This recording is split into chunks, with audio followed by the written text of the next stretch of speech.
Aujourd'hui, on est avec Éric Roy, maraîcher. Pourquoi tu te tiens autant au nom maraîcher? Ah ah! Je considère qu'il y a une différence entre un maraîcher et un producteur de légumes. Mhm.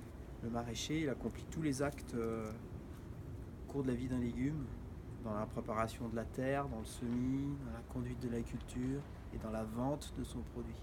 Mhm. Et sur des petites quantités, c'est un artisan le maraîcher, c'est pas quelqu'un qui va faire ça sur des grandes surfaces. On est Pour, des artisans de la terre. pour toi, c'est quoi qui fait la différence?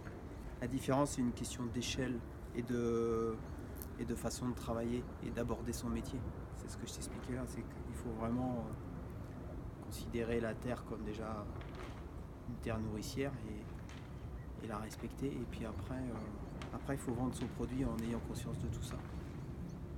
Et ton produit, tu le vends différemment dans ces cas-là. Tu le considères différemment. Quand est-ce que tu savais que tu allais être maraîcher? Je crois que j'avais 8 ans, 9 ans, je sais pas, quelque chose comme ça, où j'avais compris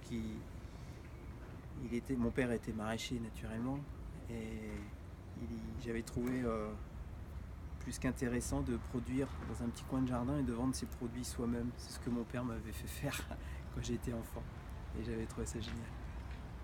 Puis après, quand tu as baigné dedans, je crois qu'on a des gènes.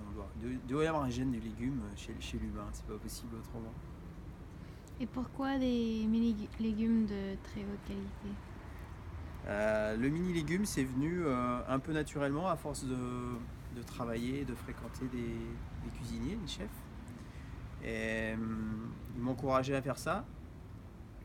Et puis moi, parallèlement, j'étais rendu dans une période de ma carrière où j'avais besoin de changer de production parce que je faisais beaucoup de légumes feuilles et j'avais besoin de changer un petit peu d'horizon. Et au fur et à mesure que j'introduisais des légumes racines dans mes productions pour faire comme ces petites carottes, bon là elles sont encore trop petites, mais tous ces petits légumes, en fait, je me suis aperçu qu'ils me permettaient d'aller sur des pratiques culturales vertueuses, tu vois, sans pesticides. Et du coup, je me suis aperçu que plus j'en incorporais dans mes calendriers culture, mieux ça marchait. Donc je me suis diversifié il y a quelques années sur tous ces produits-là.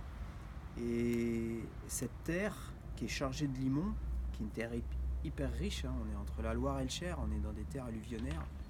Cette terre-là, elle permet aux légumes racines de s'exprimer pleinement dès le plus jeune âge. Donc c'est l'occasion d'arriver à faire du petit légume qui est déjà du goût, avec des taux de sucre qui vont évoluer en fonction de la période de l'année.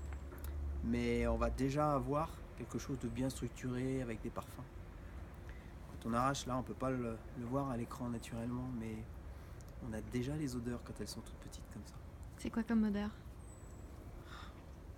L'effluve de carottes. Comment décrire une effluve de carottes? Je sais pas. Je laisse libre cours à l'imagination, à l'interprétation de chacun. Là. Mais ça sent. Merci beaucoup, Éric. C'est rien, Lise.